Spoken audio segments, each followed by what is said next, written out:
critical to our rural gateway communities. Well, first I would just like to say this is a really important topic, but it's also a passion of mine as someone who's spent my life as an avid outdoorsman. I was very pleased to get the full endorsement of the Outdoor Recreation Roundtable for this job, which represents that trillion-dollar industry. I think that's where we first met. Yes, yeah, where it represents all of these different aspects. And I think that the opportunity for in most states, I recognize this as governor. We created a office of outdoor recreation while I was governor, and continue to invest in whether that's access to fishing and hunting, public access on public lands. We've got a number of great things going on in North Dakota that we've done there that have been really helpful, including using technology. We took all the posting requirements in our state. We got all the landowners, the pheasant hunters, all the waterfowl hunters, got everybody to agree on that. And we created a tool where, even for hunting, you can look on your phone and find out whether the land is posted or not posted. And it might be posted no for deer hunting, yes for pheasant hunting. Right. And it includes the phone number, and it's posted, but if you call me and talk to me, I might let you on, but then the landowner's name and the phone number is right there. So we've been able to find tools to bring together landowners and sportsmen on both private lands as well as public lands to try to make sure that we can keep that outdoor economy rolling. Thank you. Senator Janes. Chairman, thank you. Governor Burgum, welcome, as well as welcome the First Lady of North Dakota. Good to have you both here. If confirmed, you will be 8th in line of succession to President of the United States, Governor, and that goes in line with when these departments became part of the United States government. Interior goes back to 1849. I think it's only fitting, before I get into my questions and my remarks, if I might submit a letter for the record from the Coalition of Large Tribes, of which three of my 12 federally recognized tribes in Montana are part of COLT. Of course, you have 5 federally recognized tribes and members of COLT. But if I just read the letter that they wrote in your support, it says, "It's been incredible for COLT tribes to have such a close supporter nominated to the Secretary's office. He is someone in whom we have deep trust and confidence tribes need at the Interior Department." And they close in the letter by saying this: "Governor Burgum has COLT's highest recommendation and endorsement to serve as the next Secretary of the Interior." Mr. Chairman, I'd like to submit this letter for the record. Without objection. Governor, last week, the Fish and Wildlife Service denied Montana and Wyoming's petitions to delist the greater Yellowstone ecosystem and Northern Continental Divide ecosystem grizzly bears, because these two populations have exceeded recovery targets by so much that the service no longer believes these two populations are even distinct. We should be celebrating the fact that grizzly bear has recovered, is an example of a great species now that has recovered and is prolific across these ecosystems. But sadly, this ruling coming out of FWS punishes Montana's successful grizzly bear recovery efforts. It's really completely backwards.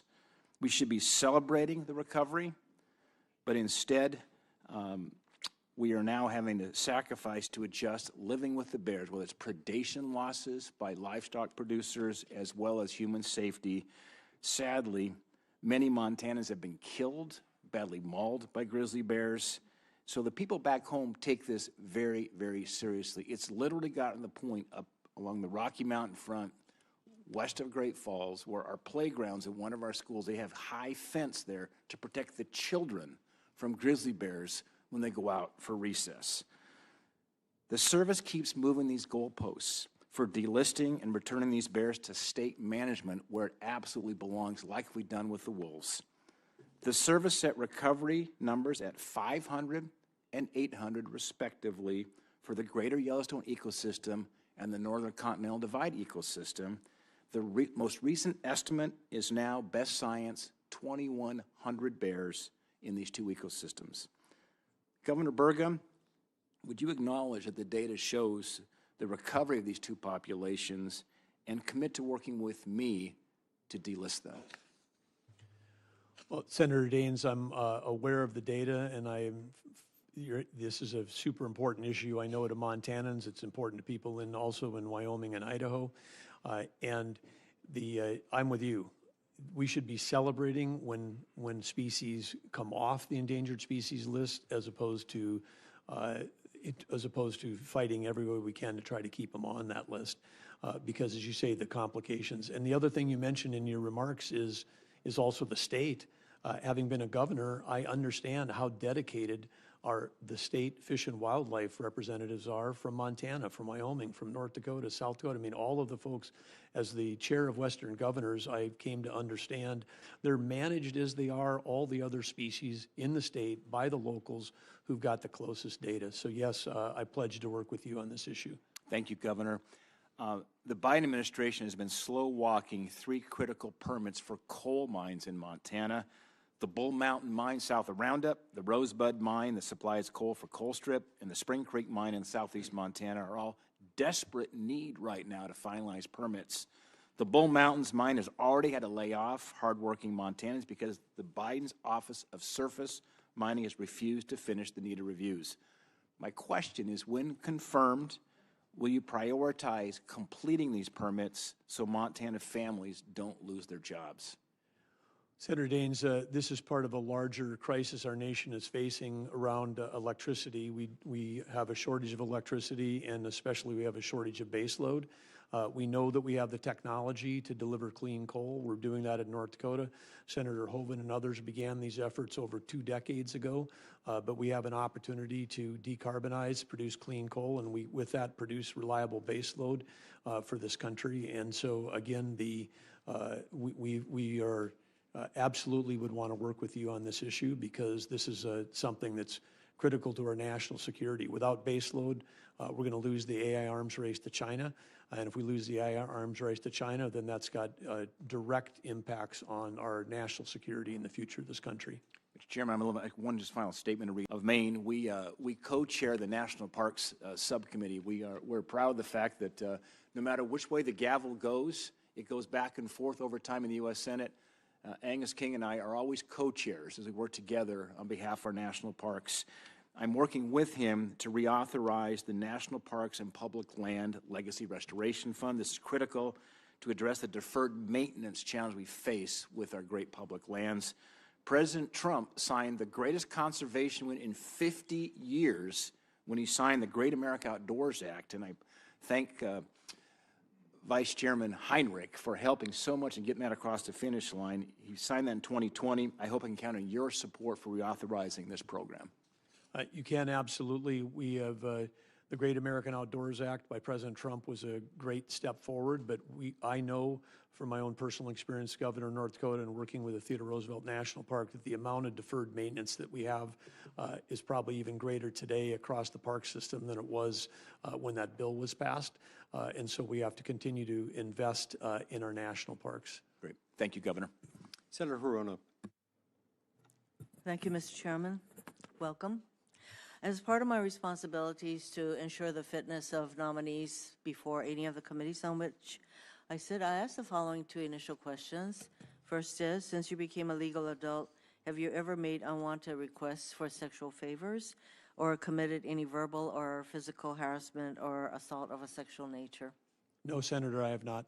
Have you ever faced discipline or entered into a settlement related to this kind of conduct? I have not.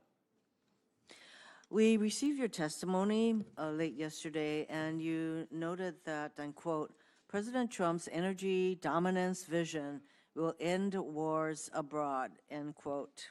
And President Trump has directed you to expand oil and gas drilling on a massive scale, which will lead to increased burning of fossil fuels.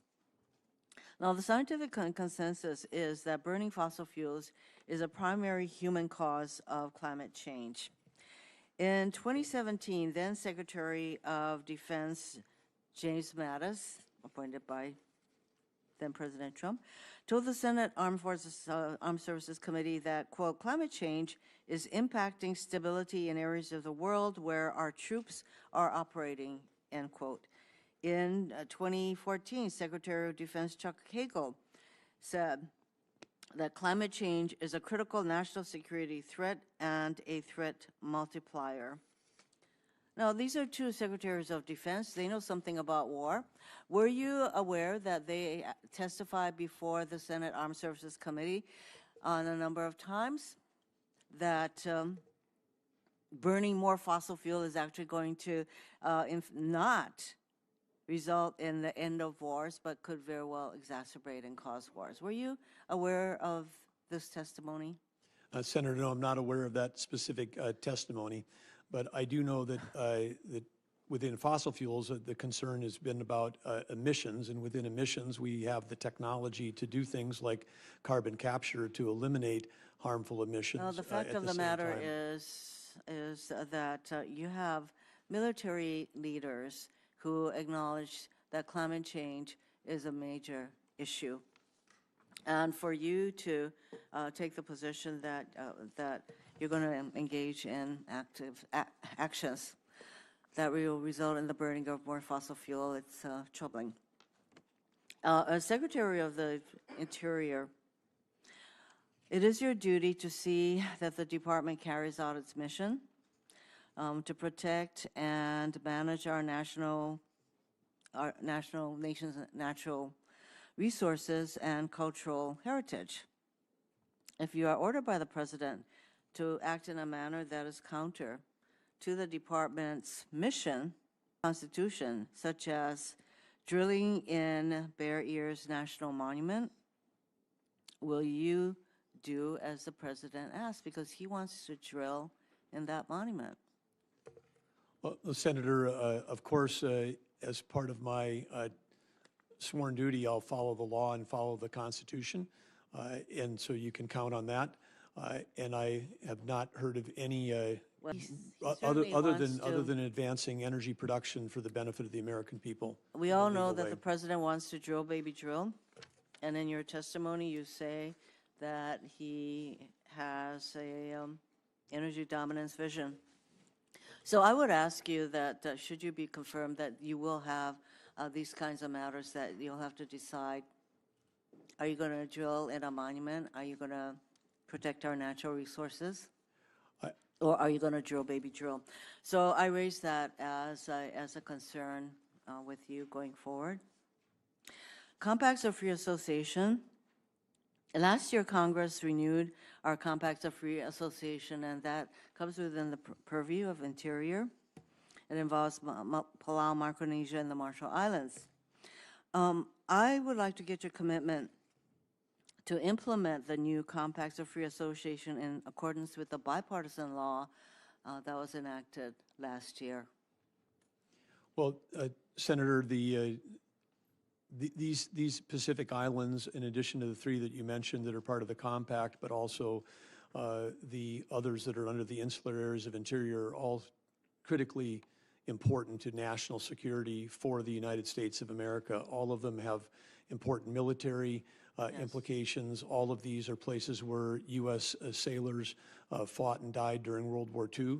And with the aggression that China is showing in the Pacific, it's more important that we support them more than ever. I know that Hawaii plays an important role, including in things like with medical care for those residents of those islands, and I think it's important that the federal government does its share as opposed to putting the load on the state. Thank you. It sounds as though you have familiarity with the compacts, for which I am gratified. Thank you, Mr. Chairman. Thank you. Senator Justice.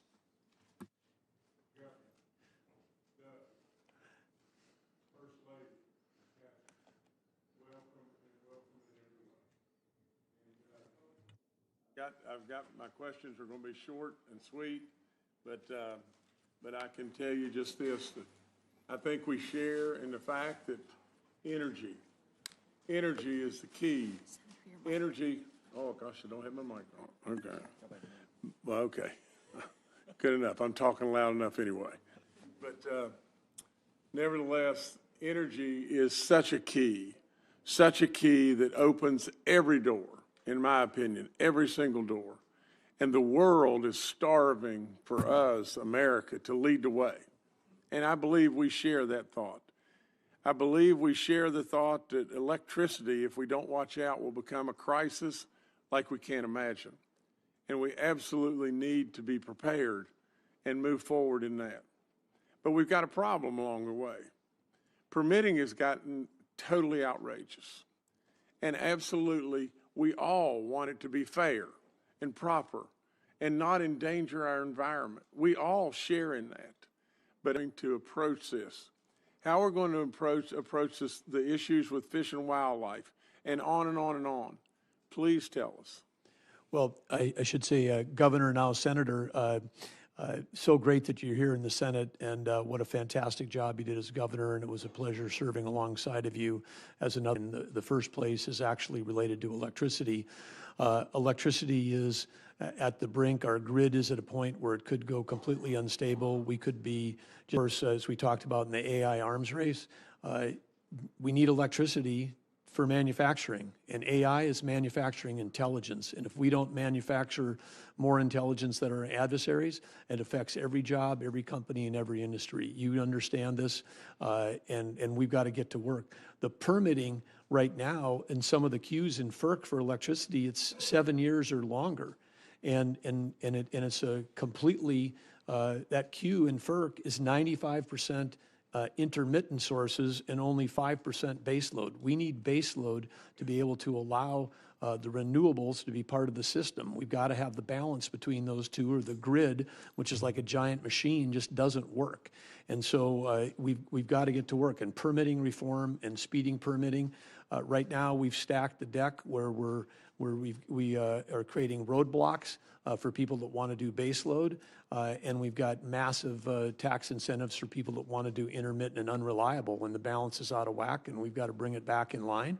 And we can do that and still achieve the objectives that we want to have about having cleaner environment, because the U.S. has done that. We are the one nation on the planet that's actually reduced CO2 over the last 20 years. We're the ones that have done it. China's doubled their CO2 emissions in the same time frame.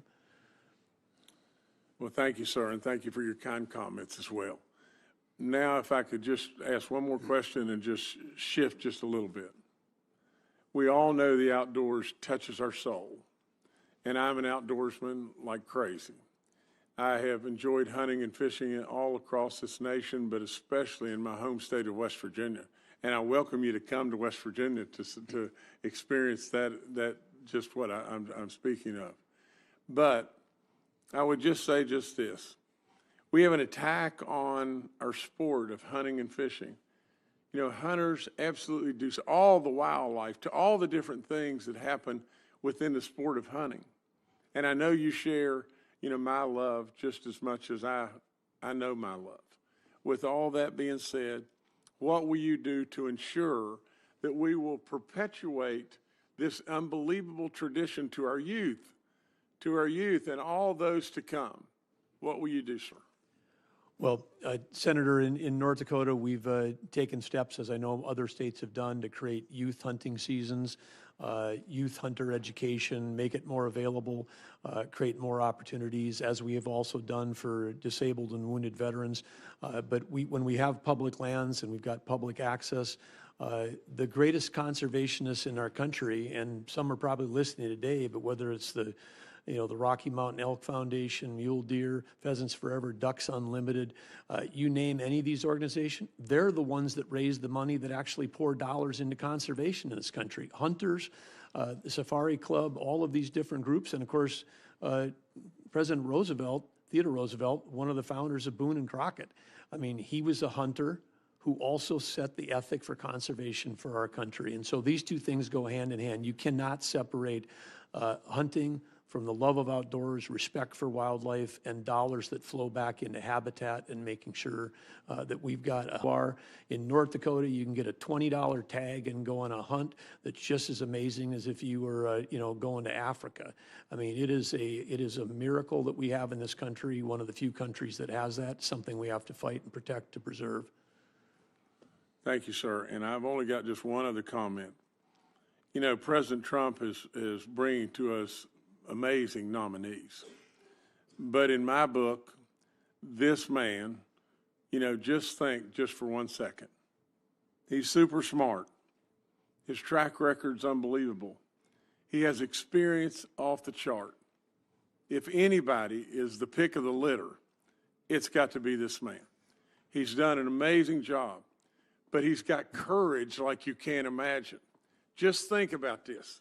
He stood on one leg at the debate and absolutely with a torn Achilles.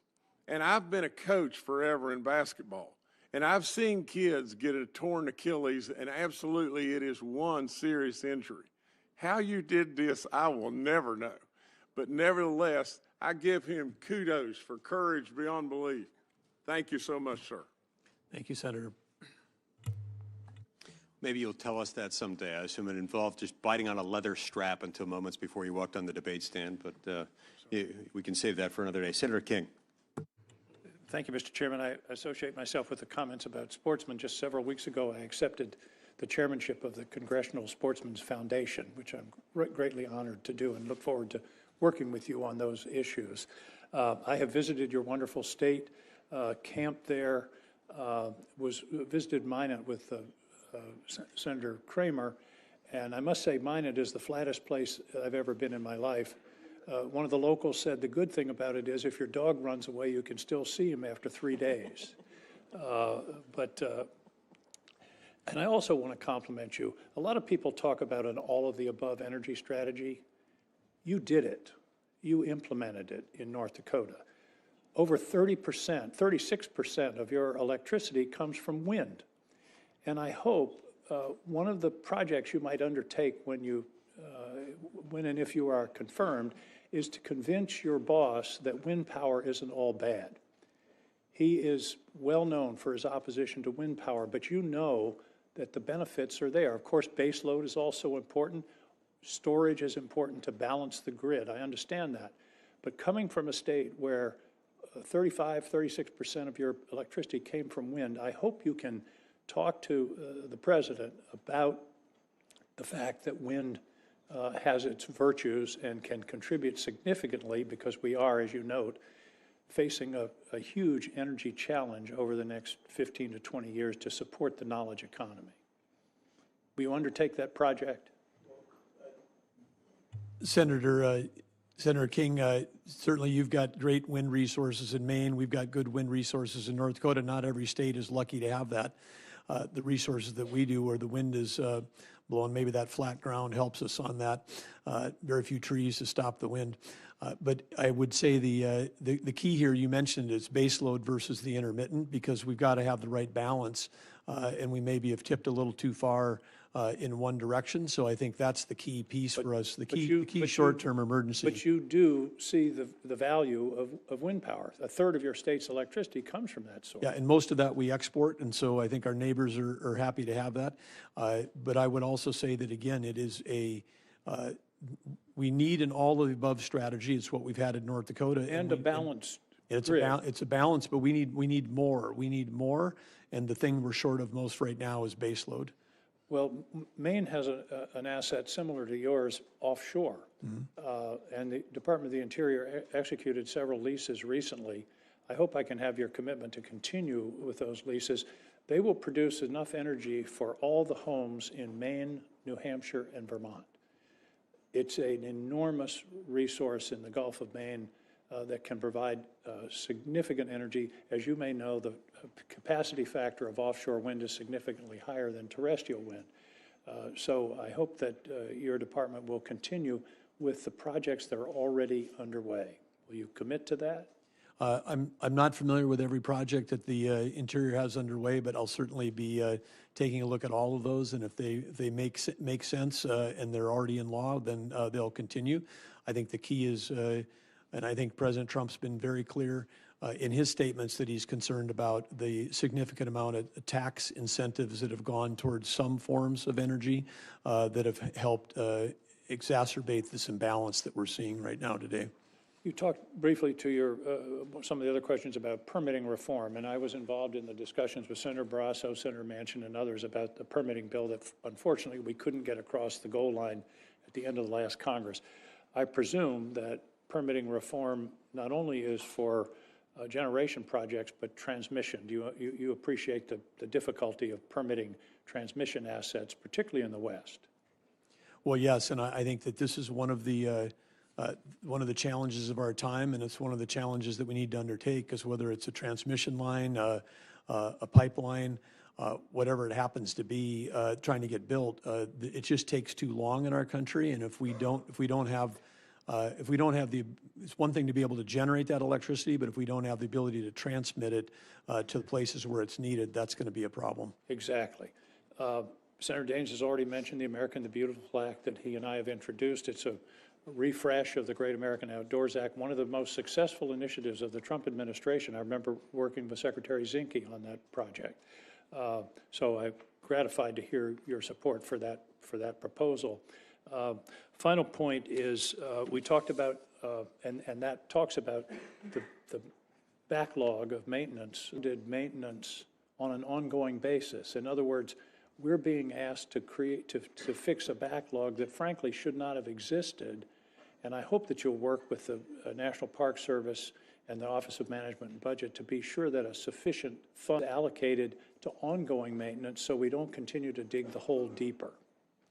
Well, I agree with you on that, and this is one of the things when I came in as a business guy into government, I was shocked to find out that we, in North Dakota, didn't have appropriate formulas for funding deferred maintenance. I mean, everybody was happy to approve appropriations to build new buildings, but it was tough to get a dime to take care of the ones we already have.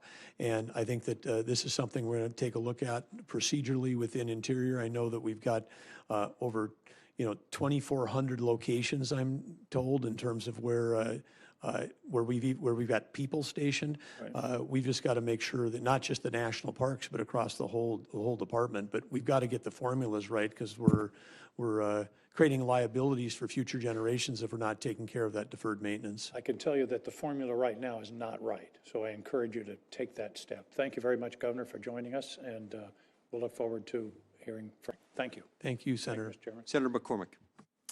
Governor, good to see you. Catherine, good to see you. We had a great meeting, I guess a week or two ago, and I promised to visit the baddest Badlands in the Dakotas. I'm looking forward to that. And I know we got all these energy state governors here, but in Pennsylvania, we like to think that the path to energy dominance goes through the Keystone State. So I'm so glad to have you here before us that I'm planning to do later this year, where we bring in energy companies, AI companies, as well as big investors, and an opportunity to really celebrate and also make more progress on President Trump's vision of energy dominance. I was happy to talk to you about that. Look forward to working with you and Secretary Wright on that, and just hoping I can start with getting your support to work with me closely on that and make that a reality. Well, I think it's a great idea, Senator, and I think it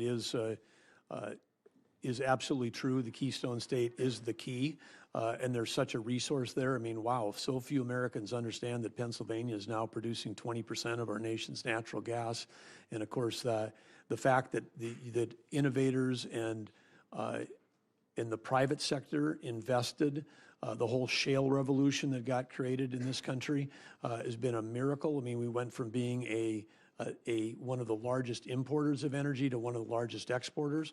And at the time, in Russia, they ran a campaign with all of the psyops they have. We can't be naive. They pounded Europe for 10 years of getting everybody in Europe and Germany to shut down all their base load so they could buy natural gas from Russia. Then they invade Russia invades Ukraine, the price goes up, Russia makes bank like they've never made before, and they're funding a war against us. Germany then rushes to try to reopen their baseload power plants. They're doing all that. If America hadn't come to the rescue with LNG exports from our country to Western Europe, this thing could have escalated even beyond the tragedy that we see today in Ukraine. So couldn't agree more, and that really relates to my second question, which is, as Pennsylvania is, as you mentioned, the second largest natural gas producer, and yet America's allies, even states across our great country, can't get access to LNG.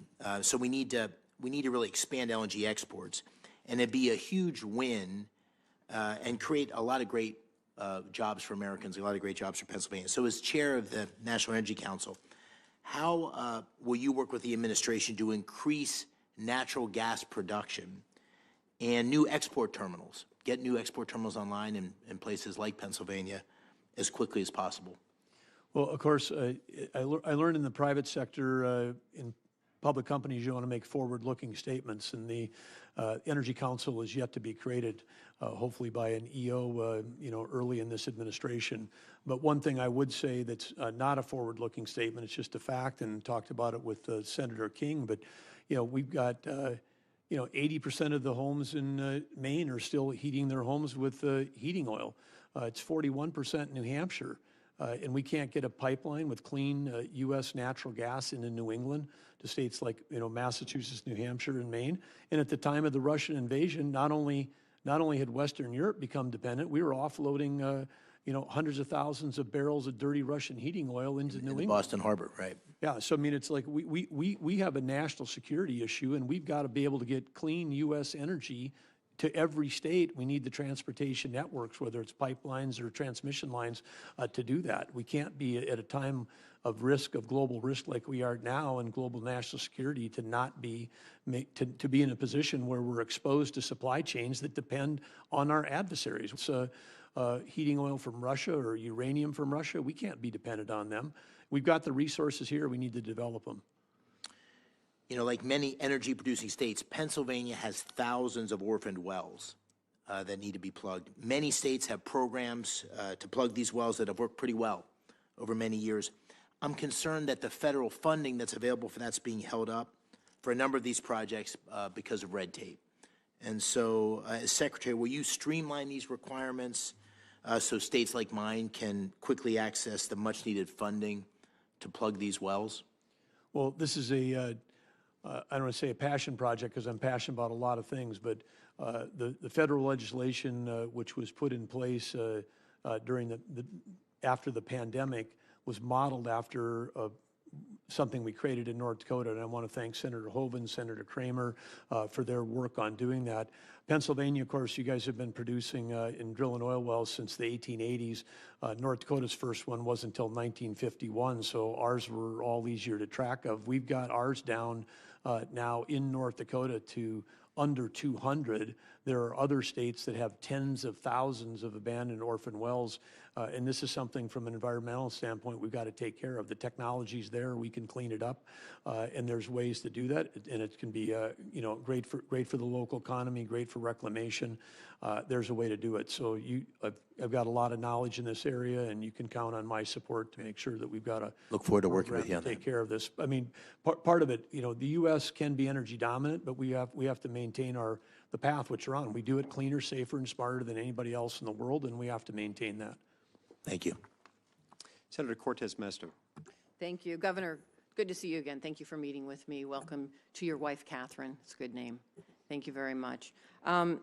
Let me just, we talked a little bit about this, but I want to bring this to the public as well, because Senator Lee and I do have a lot in common when it comes to our public lands. That most of the lands in the state of Nevada, about 85%, are owned by the federal government.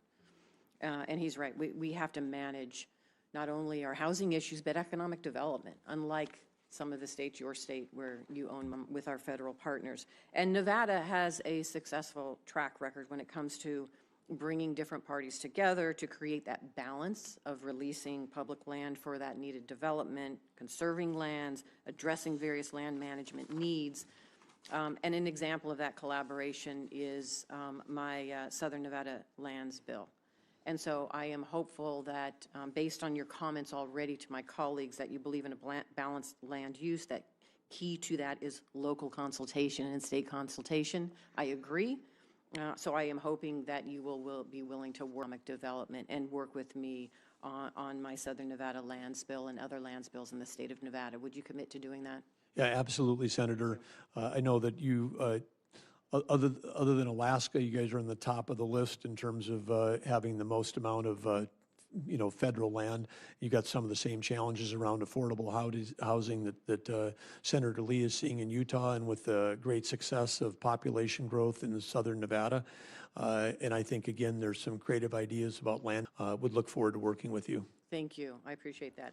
I want to touch on also a comment that you made. Tax incentives going towards some forms of energy creates an imbalance for baseload. That's what I've heard you, and you made that comment when we were together as well.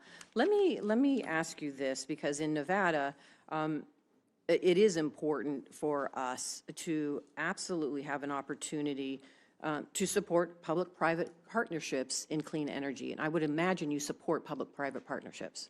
No, I think it's great whenever we can get more market incentives built into programs. Or if we spend a tax dollar, if we can match it with 2 or 3 from the private sector. That's one of the things we did in North Dakota to really, both grow our economy and extend the return on investment for every taxpayer dollar invested. And I appreciate that. And so with that said, there is a role for the federal government to be a part of incentivizing and supporting those. Yeah, where appropriate, absolutely. All right. And in Nevada, because of the Inflation Reduction Act, as well as the bipartisan infrastructure package, we have benefited not only in Nevada with jobs and growing our economy, but in contributing to our national security and bringing back manufacturing to this country because we have critical mineral mining going on in Nevada, thanks to those pieces of legislation. We have the complete ecosystem for battery, not only manufacturing, but storage and recycling as well.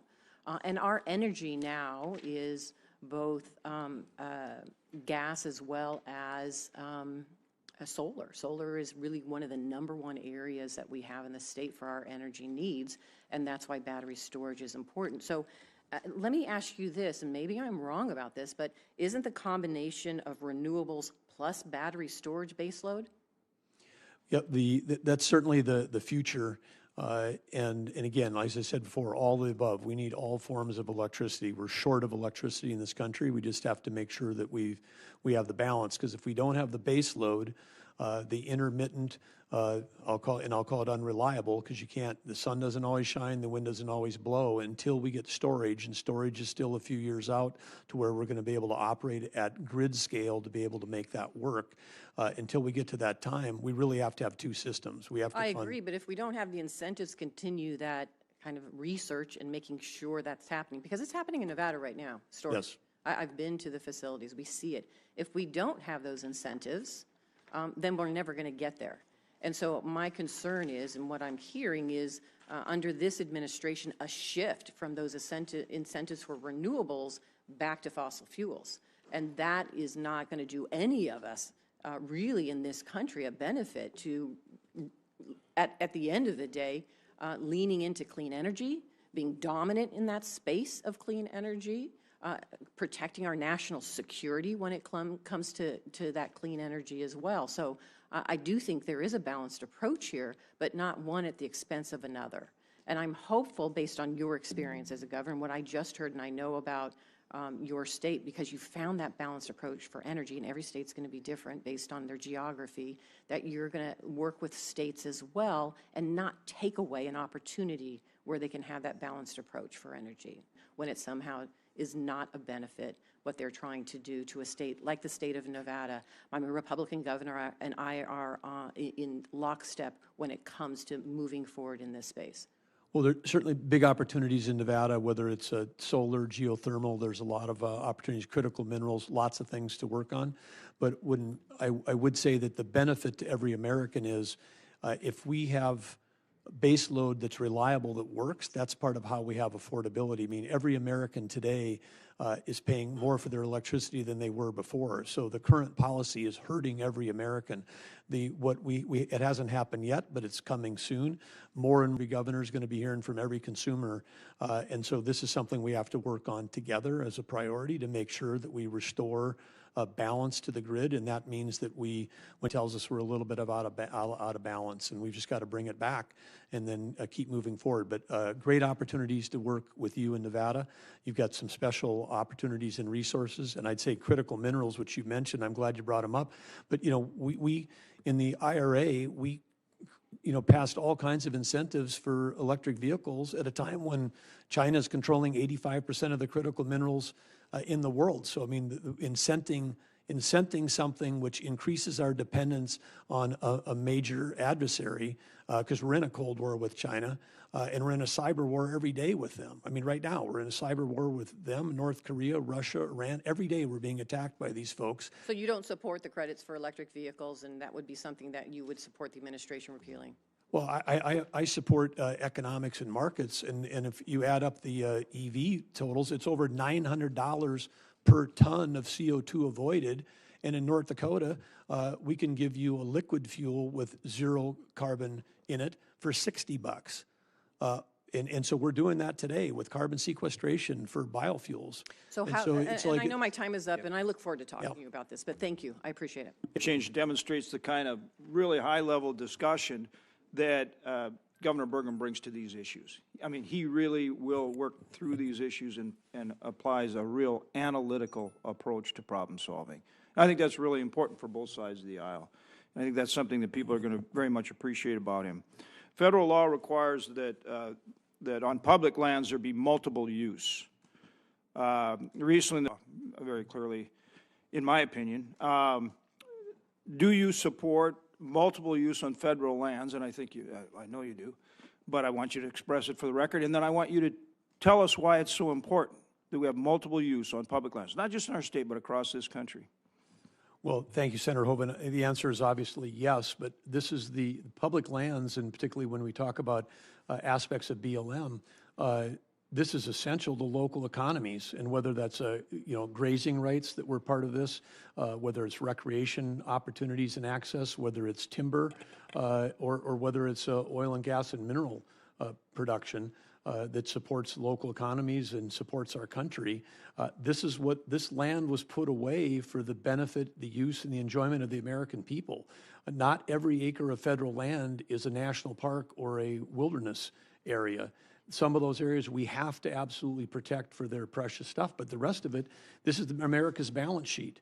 And I think every American during a presidential campaign finds out and gets pounded into their head that we've got $36 trillion in debt. We got all this debt. We all this debt. Oh, Americans, you owe part of this national debt, $36 trillion. This is on you.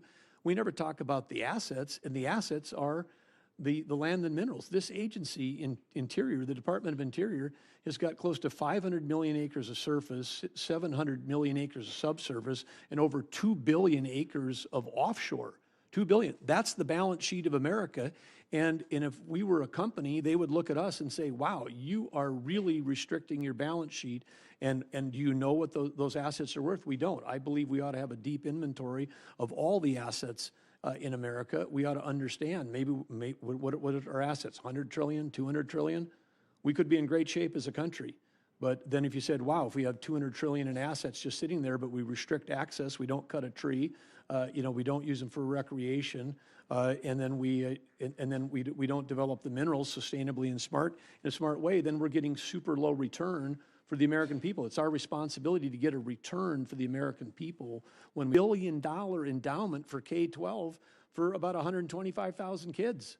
I mean, we got an endowment bigger than most universities in the country for our K-12 system. Greatest recreation in the nation. This is the time of abundance. We can do all of it. Yeah, and so it really is about working with people in all these different uses. And that's true with working with in Indian country on the reservations as well, right? Empowering the local tribe, to decide, make those decisions about how they use the land and all the beneficial ways that they can, right?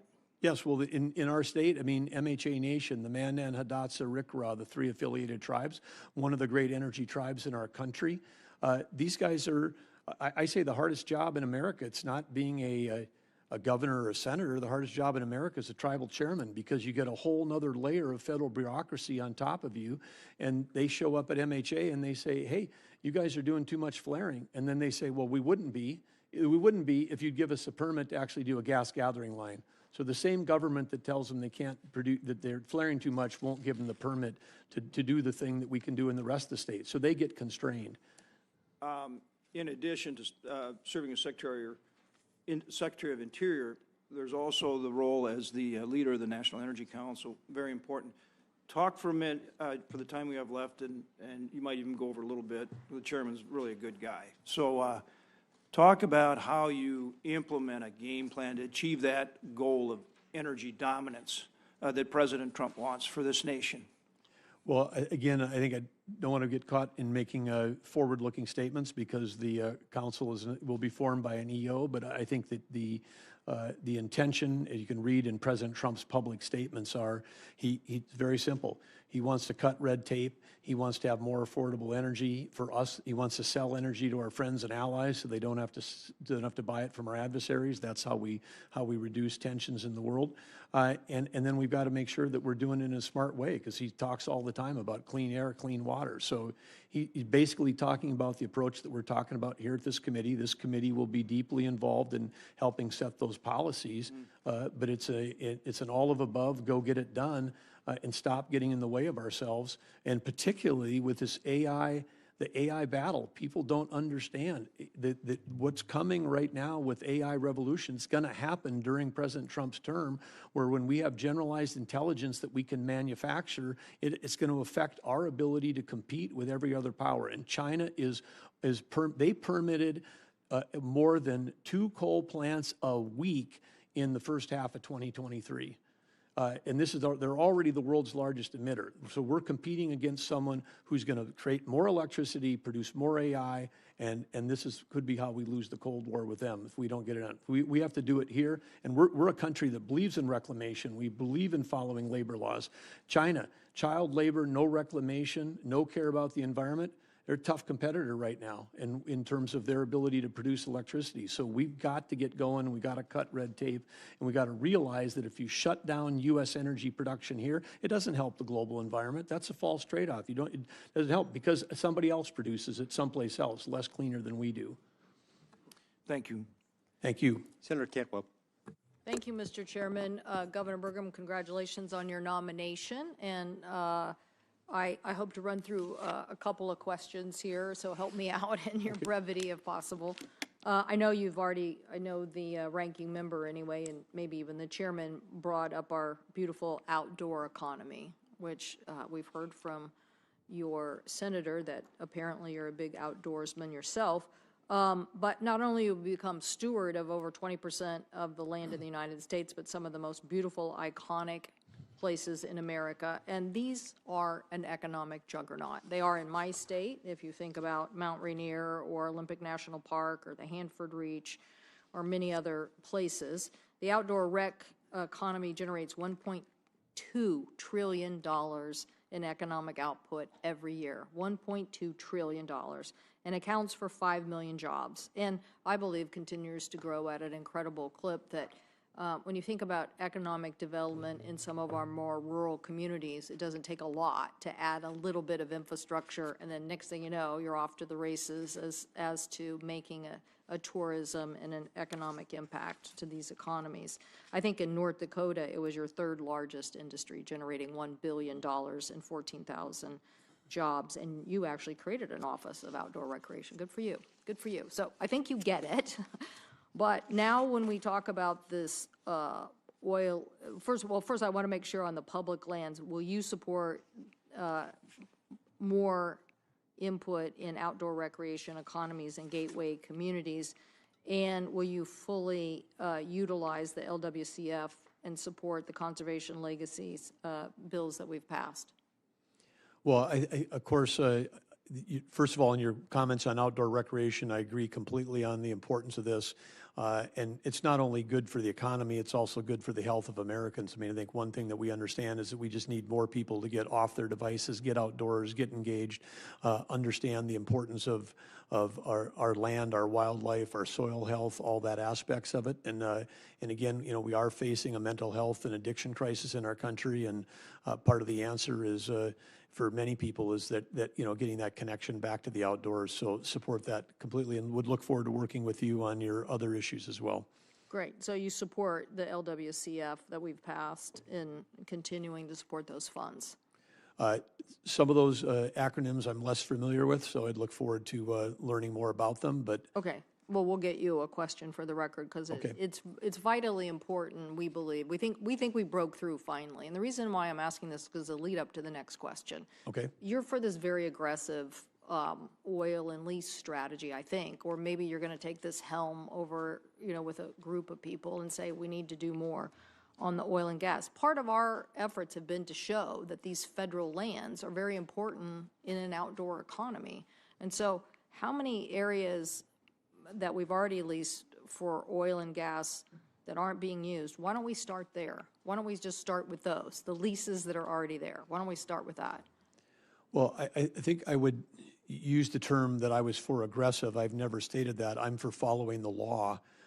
In the current administration in North Dakota, for the first time since Harry Truman, the quarterly lease sales were not held as required by law. It didn't happen for 2 years. We ended up having to sue the federal government just to follow the law. So I think the starting place is for us to go back to the follow the law on these, and then again, we always want to prioritize those areas that have the most resource opportunity for America with the least impact on lands that are important. And I think that's a pretty simple formula to be able to figure that out, given the scale of the amount of public lands we have. We can do a lot more without touching or even being visible to any of the people that are concerned about land use.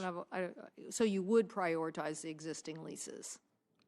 I'm not sure if I understand juxtaposed to, this conversation, which we've had many times in this committee, let's expand more leases that, that we don't have right now. I'm sure the chairman we could get into a very long discussion here about Bears Ears, particularly. I wasn't for expanding oil and gas leasing into Bears Ears. It's a beautiful protected area. I personally think that the outdoor economy is a juggernaut. I don't want offshore drilling off the coast of Washington. Why? I got a marine sanctuary. Why in God's name? I have a Cascadia fault line. I mean, I could have devastation to an economy that's paying dividends. Why would I want to do that? So I'm just saying, one of the things that would be helpful to hear from you is that you believe in prioritizing on federal land the leases that are already there, as opposed to now going and saying, okay, let's get a big map and open up all federal land to new leasing. Because your point about efficiency, yeah, the most efficient thing is go after what you already have.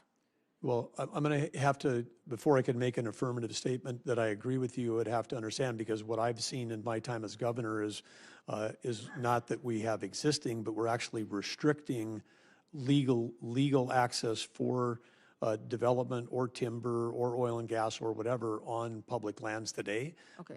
by illegally not holding the leases that should have been held. So I'm not even, Okay, we'll come, my time is up, and I'm now in the red, so I'm going to get cut off here. So, but we will submit something for you and submit something for the record on that. I'm sure I'll submit something on fire and CLT, and maybe you and I can have a discussion about what I think really would help us move forward on some of those issues.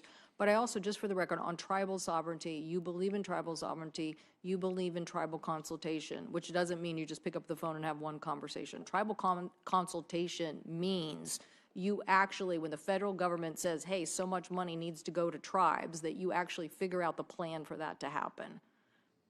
Well, tribal consultation to me as governor of North Dakota has meant actually spending time and going to the tribes, listening, sometimes listening for hours to really understand what the issues are, and then in getting to people ahead of time, and then working on things that are important. We achieved MOUs on law enforcement. I mean, some of the scarcest and most devastating law enforcement in this country right now is the lack of BIA agents on federal land. I mean, some of the tribal reservations have become harbors for criminal organizations because they know that we don't have enough resource there, and then our local county sheriffs, the state police, in many cases didn't have jurisdiction. That's just one. Healthcare is another. I mean. Yep, thank you. I'm sorry, the chairman's going to cut me off. But thank you so much for that answer. I appreciate it. That is the kind of stewardship we need with our partnership between us and Indian country. Thank you. Thank you. We're going to go to Senator Murkowski now. I do want to interject here. There is no significant oil in the Bears Ears. There is no plan to drill for oil in the Bears Ears. I'm not aware of any significant oil reserves. Look, there are cattle that graze in that area. There are recreation purposes. There are some other things that go on there. I don't know who came up with this idea that somebody's getting ready to drill in the Bears Ears National Monument. It's paranoid fantasy. That's not a thing. The dispute here is about the process by which it was designated. Unilateral presidential action taken without consultation, and to the extent there was any input, it was negative input by the local affected people in a way that affects their access to recreation, their ability to continue to graze their cattle as they they have and other reasons. So let's just keep those facts straight. Senator Murkowski. Happy news to hear that you don't want to drill there. Well, Thank you. yeah, I mean, there's no oil there, so.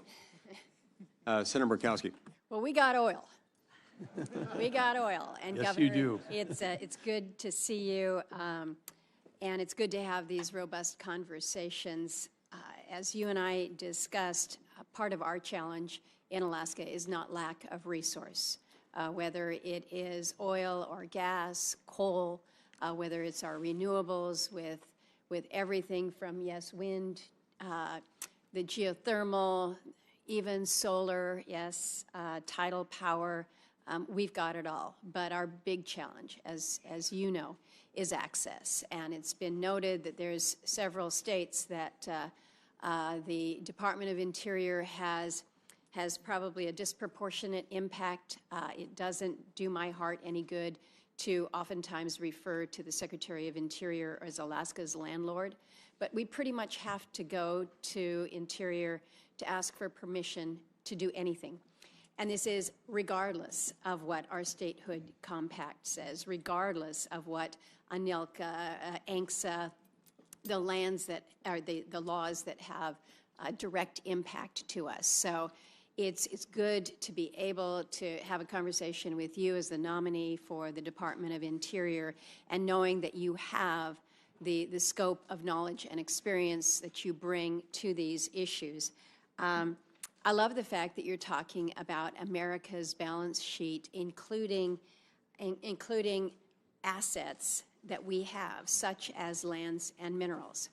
Part of the challenge that we have in Alaska is that assets, we're not on the map. We're not included in the surveys. And we're told, well, it's going to be hard to assess that. Well, yes, but look at it from the business perspective. Just because it's hard to assess your assets, you think you're going to keep them off of that ledger, off that balance sheet? So as we're talking about these, recognize that we not only have what we know we have, we probably have 3 and 4 and 5 and 10 times more. We just need to be able to do that assessment. So looking forward to that kind of engagement with you. We have a lot of work to do with the Department of Interior. You and I have had a chance to go over many of these issues. Commitment that I'm going to ask of you is one that I can guarantee that nobody around this panel has mentioned, and this has to do with polar bears. The Biden administration has done a lot of things that most Alaskans don't appreciate, and last week we added another thing to the list. We learned Interior is not going to finish its revised incidental take regulations, these ITRs, for North Slope activities.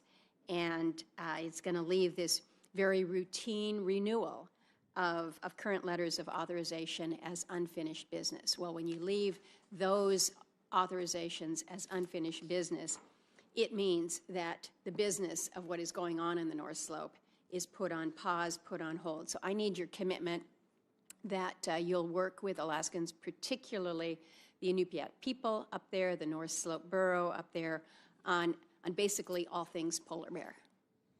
Well, be happy to do that. And as you know better than anyone, Senator, I think close to half of the land and subsurface and offshore that Interior controls is in Alaska. Yep. So you can't, Interior you may view as a landlord, but I would view Alaska as one of the biggest assets this country has and one of the biggest responsibilities of Interior, and look forward to working with you. That's exactly what I was hoping you would say, recognizing really the significance there. And I don't want the Department of Interior to be a landlord. I want you to be a partner. I want you to be a partner with us as we determine how we achieve the balance that we talk about in this committee, because we are just as proud of our outdoor activities. You have had an opportunity firsthand. I love your story about the time that you spent in Alaska. We, of course, welcome you back anytime, all the time. But we've been able to access our resources, whether it's timber or whether it's oil, and still provide for a place that most would say, this is where I want to go before I die type of a location. So I think we're doing something right there. I need to alert you as well as my colleagues. When we talk about the abundance, we have it in Alaska. But when you can't access it, we're now in a situation in my state where in the south central portion, where we're pretty much 75, 80% of the people actually are living in this region, where the energy, the natural gas that we have been relying on out of Cook Inlet is dwindling in its supply. We are talking, as we speak, about building an import terminal to import liquefied natural gas from Canada to keep the lights on and to keep homes warm in Alaska, where we have unquantifiable reserves of natural gas. We just need to figure out how we're going to be able to commercialize this. So we need the help to unleash the opportunities that we have to have that energy independence that we so rightfully should have, but also to be able to help not only our country, but our friends and allies. And we've had plenty of time to talk about it. My time has expired. I'm hoping we're going to have another round, because I don't want to submit questions to the record for you. I want the opportunity to just be able to put it out on the record now. So good to be able to welcome you here. You didn't have to answer any of that, but I just need you to come back to Alaska soon. Senator forward to that. Hickenlooper. I'm going to yield to the senior senator from California because he's got a thing on the floor he's got to do. Senator Padilla. Thank you, Mr. Chair. Governor, good to see you again. Appreciate the time in my office a few weeks back, and greetings to your wife, Catherine. We can't do the jobs that we do without the support and love of our spouses. My time is limited, and not sure if we have a second round. There's a number of issues that I'm going to try to get to. If I don't, I'll be submitting questions for the records. Issues like tribal sovereignty that's come up before, and your thoughts on our trust and treaty obligations as a country. Public lands, we've had some recent progress and exciting announcements in California that we'd like to continue to build on and not go backwards on. Try to get to some water system. But let me begin with some of the more urgent questions and issues in California, Los Angeles specifically. We've all seen the devastation of recent fires in Southern California, as we plus destroyed more than 24 people who have perished. That number is probably going to grow. It's clear it's been one of the most destructive natural disasters in Los Angeles history. As governor, you had an experience, not at this scale, but in 2024, you requested a major disaster declaration to assist in the recovery from the historic wildfires that ravaged across northwest North Dakota. And President Biden, as I understand, approved it quickly and without conditions. Is that correct? Yes. So do you believe federal disaster aid should come with or without conditions? Well, I think it's each situation would vary. But first of all, let me just say that I want to extend on behalf of Catherine and I, our empathy and sympathy to anybody that's lost their home, lost their lives, lost a loved one. We've got friends that have lived in the area that have lost their homes, homes they raised their kids in for 30 years, every piece of memorabilia and memory that they had gone, only getting out with a shirt on their back and talking to those individuals directly. And as it happens, our daughter was in L.A. For an event. The event was canceled. Catherine had flown out there, so both of them also had to evacuate as the fires were encroaching in that part of the city. So our family, part of our family saw it firsthand. And again, it's just urban wildfire is something that we, as a country, we need to think. And I say each situation is different because where you talked about in North Dakota was largely rural, largely grasslands. And I'll get to that because you've experienced both. But please extend my offer to support, assist in any way, any of my constituents that are friends or relatives of your family. For the record, there's never been strings attached to disaster relief. So I would ask, as this plays out in Congress over the next several months, if you're fortunate enough to be confirmed as Interior Secretary, you wouldn't be the one deciding on whether or not to grant disaster declarations, but the department is significant, particularly when it comes to wildfire response.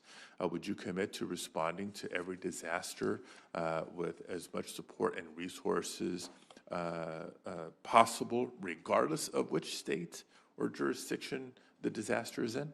Well, absolutely, but I would say I would go a step further, which is we've got to commit to, and maybe it's going to take, apparently the fire in Maui wasn't big enough, in a sense. I mean, that was horrible, 100+ lives lost, devastation that's there, but it didn't create a response nationally or at the federal level or a collaboration of states. But with this incredible, the largest ever, and when the dollars come up, this could be the most expensive wildfire, urban wildfire in the history of the country. It's probably a time for all of us together to say, what could we be doing differently? And I'm excited that Tim Sheehy is a new senator. He's the first that I know of who's actually worked as a professional firefighter on wildfire. I know that he and others are willing to work across the aisle to come up with solutions. And Senator Sheehan and I are already working on some proposals on a bipartisan basis to improve the federal government's ability to help in situations like these. And if I could, Senator, I would say we also have to look. It goes back to actually the grid, because if you a wildfire, whether it's in North Dakota or California, three things: you need oxygen, you need fuel load, and you need a spark. And in both cases, in North Dakota and in whatever, when you have high winds, those sparks can come from above ground power lines coming in contact with vegetation. And so we have to think about the grid. I love that you have that appreciation and knowledge, and unfortunately the experience, because red flag conditions is something new to people across the country, but nothing new for those of us in the very dry West. My time is running quickly. I want to get at least one other issue in on the record. Last session, I began another bipartisan effort with Senator Daines to permanently protect the pay increases for federal firefighters that Congress had previously approved.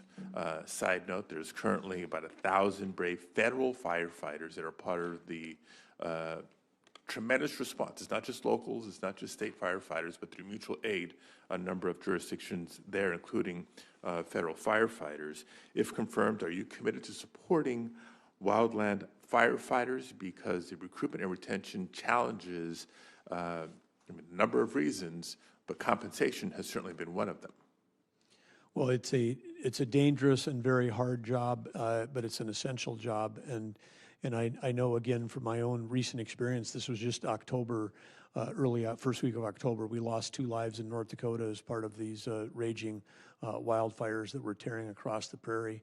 I had a chance immediately after that to meet with local volunteers and local firefighter units and our small state fire team, our National Guard that was out, and including just a lot of citizens that jumped in, as they did in California, to try to save their own homes. I think we all have got a greater appreciation for that role. I think we need to have a better, more sophisticated response than we have right now, because again, this is a thing we need to recognize, that there's rural firefighting and then there's urban. And I think the LA example shows us that there's things that we have to do differently going forward. Thank you. And just in closing, a number of issues that will follow up with questions for the record, unless we do get a second round, but a note, not a question, and a nod to Senator Hickenlooper, who allowed me to jump the line here. We're going to need your engagement on Colorado River.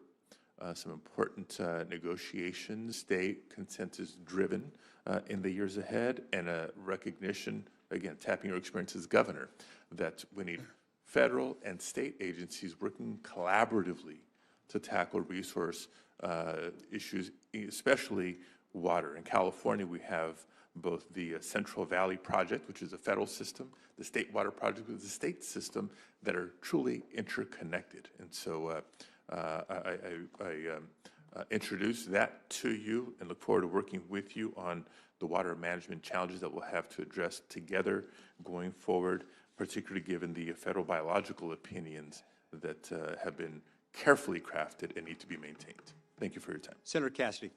Hey, this is Governor Burgum. Thanks for doing the job, man. We appreciate it. We both come from oil and gas producing states. One of my top priorities has been to use federal, state revenue sharing on oil and gas lands to help rebuild Louisiana's coastline.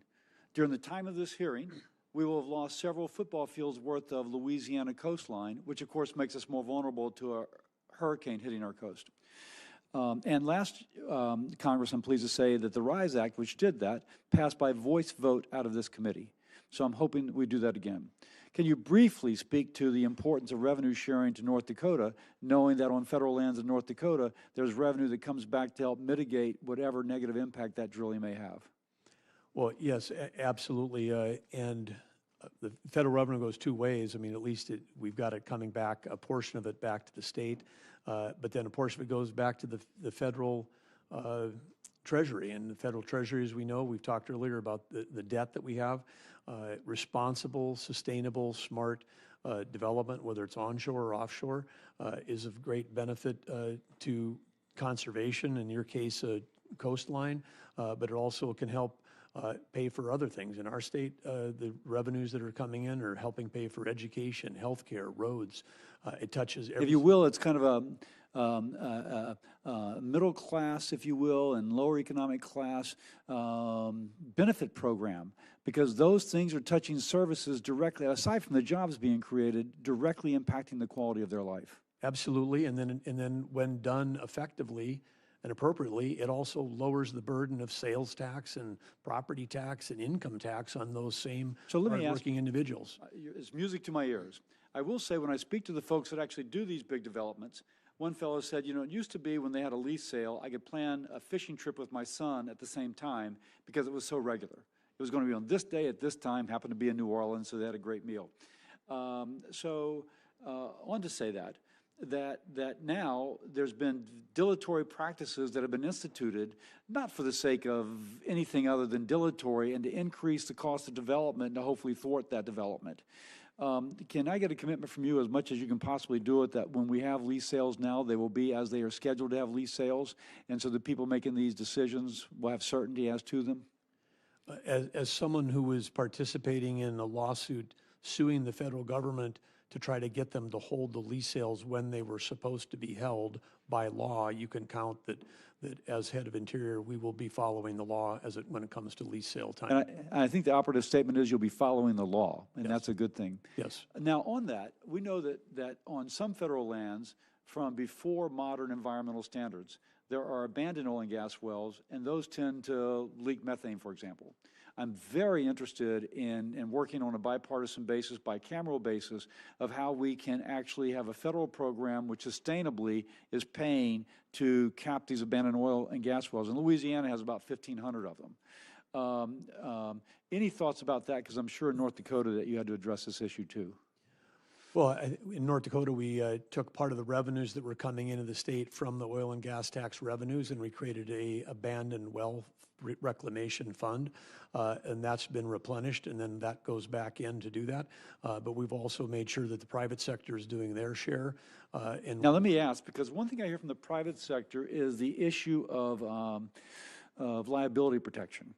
Will they be sued the bejesus out of if something goes bad about this remediation of the abandoned oil and gas well? And I ask this, I don't know the answer to it. We're trying to explore that. There is the abandoned mine provisions that we're looking at. How did y'all manage that in North Dakota? Well, we always were looking for incentives to make sure that the private sector was willing to participate as opposed to afraid to participate. And you're describing this thing where if you get unlimited liability, then they want to run the other way and lawyer up and do that, as opposed to, hey, if you got the appropriate bond levels that are economic, they pay those up front. We exhaust those. If they've got other payments that they need to do, we've just been able to work collaboratively in a way to make sure that the private sector is doing their share when we're doing this. And part of that, their shares, because we're taking if they weren't investing in creating the well, putting in the people, doing the development, taking the risk on the front end, we wouldn't have the revenue to split up on the back end. So we're going to look at what y'all did in North Dakota as we draft our legislation. One more thing, knowing that you'll be in charge of this, as I gather, this kind of how do we do energy sort of thing. One thing that I've been concerned about is that countries like China do not enforce international standards on controlling pollution. that lowers their cost of manufacturing as much as 20%, incentivizing manufacturers to leave our country and move there. But then we get the loss of the jobs, but also all the air pollution that then blows over to our West Coast. I think I read 20% of the SOx in California is related to emissions from China. Now, one thing I've been proposing, Senator Graham is my co-sponsor, is a foreign pollution fee that would put a fee on certain products from a country like China roughly equal to their avoided cost of not complying with environmental regulations. As the president speaks about tariffs, this would be a tariff that would